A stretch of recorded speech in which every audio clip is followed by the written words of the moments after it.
My name is Jacqueline, and I have worked as an employment specialist for several years now and currently work in a similar role for VCU Center on Transition Innovations.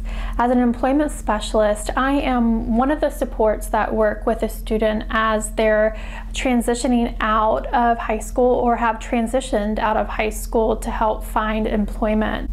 In the work that I do, Employment First is such a needed initiative here in Virginia because we're starting to get away from that idea or philosophy that individuals with disabilities are unemployable. As an employment specialist, I never have really had that mentality that somebody is unemployable or not able to work due to their disability. I know, and I've seen in the work that I've done, that if an individual has the desire to work, they are able to work with the right work environment and the right supports. Unfortunately, sometimes we work with either schools or agencies that may not have that same philosophy. I know that I've worked with one individual when I first began as an employment specialist. I was reading through his paperwork and I kept seeing unemployable or not able to work, and they listed kind of his deficits, whether it was he had limited verbal communication, he's very rigid in his routine, so much so that if there was any type of change, that he would become aggressive or bolt away from the people that he was working with. So we have all these kind of perceived reasons why somebody may not be able to work.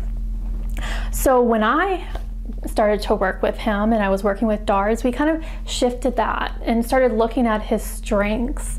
We started thinking about what could he contribute to a work site? What are his conditions for success? What are those strengths? What are those reinforcers, those motivators that will make him successful at work?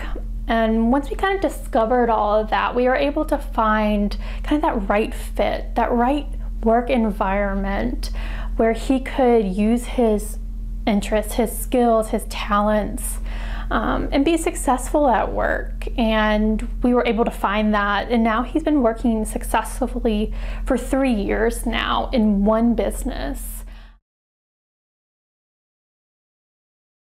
So Employment First is really an exciting and needed initiative in Virginia because it's beginning to reshape that philosophy on who can work and also who should be prepared for work in school.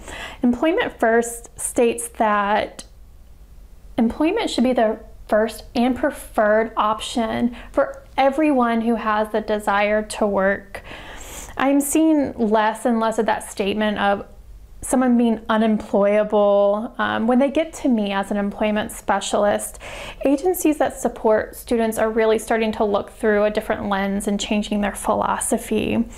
And we really need to now kind of look at that school level and how, as educators, we can change that philosophy.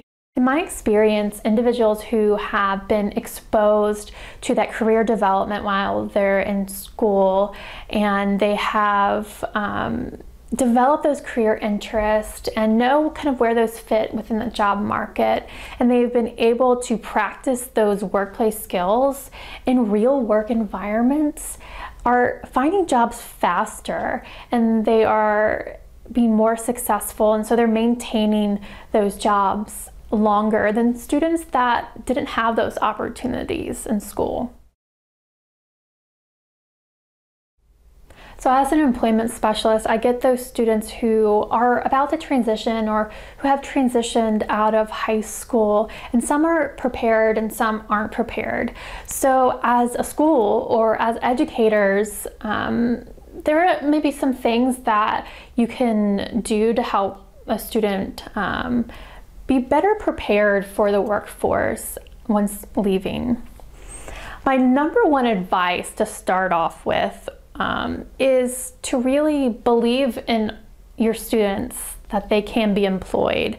So don't kind of pass judgment, don't make that decision for them that whether or not they're employable. So really believing that an individual is able to work and helping them find just what those conditions are and what those supports are, I think is kind of my number one thing I would tell a school.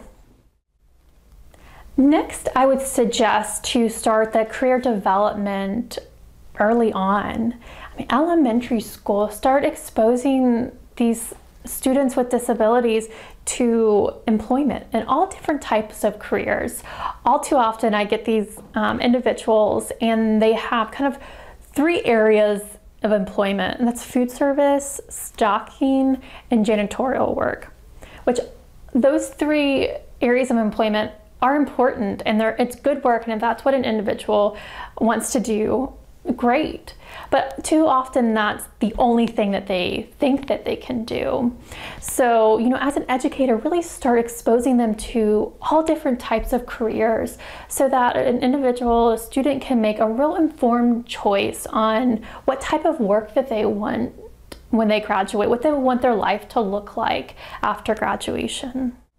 Another way to help a student with disabilities be prepared for the workforce is to get them out in the community or help their families figure out how that they can get them active in their communities. If you're an educator, that might look like job shadowing, internships, paid work experiences. For families, maybe you can help them suggest working around their faith-based community, volunteering at their local library. Also, try to be intentional about those skills that are taught in the classroom and transferred into the community. If individuals can come into the workforce knowing how to ask for help, for example, or how to use basic technology, have those self-determination skills, they already have kind of a leg up and they increase their likelihood for successful employment.